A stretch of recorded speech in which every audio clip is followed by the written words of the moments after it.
Donc là, la Freebox Pop n'a plus de mise à la terre.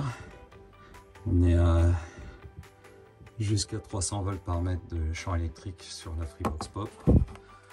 Je vais remettre le câble de mise à la terre puisque je l'avais enlevé pour la démonstration. Hop, immédiatement on passe dans le vert. On est à 30 volts par mètre à proximité, 18 à 3 cm. Si on s'écarte, on est à 5-6 volts par mètre. Très clairement, cette box se met bien correctement à la terre grâce au câble USB de mise à la terre. Il y avait des questions qui m'avaient été posées là-dessus, je confirme.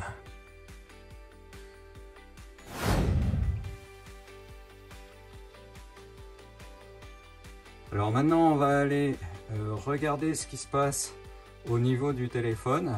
Et bon, c'est pas dans la même pièce, donc ça veut dire que ça va être tout le long du câble que cette pollution sera supprimée.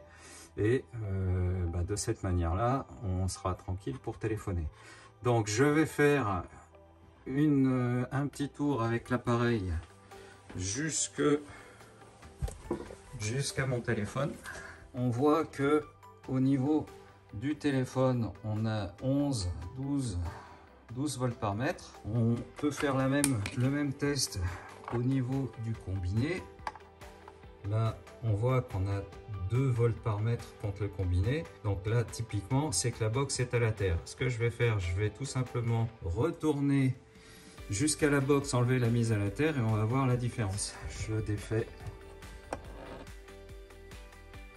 Là, on voit que le niveau a monté, on est à 33-35 volts par mètre. Très clairement, ça veut dire que cette box, elle n'est pas si méchante que ça par rapport à d'autres. Si on voit quand même que lorsqu'on est en train de tester, on monte jusqu'à 80 volts par mètre. Il y a d'autres box qui sont clairement plus pénalisantes avec des 500 volts par mètre au niveau du téléphone, au niveau du combiné. Ce qui se passe aussi, c'est peut-être que par ailleurs, j'ai fait d'autres corrections. Mais en tout cas, on voit qu'une fois que la box est à la terre, avec 2 volts par mètre, il n'y a plus rien. Voilà, c'était tout pour cette Freebox Pop.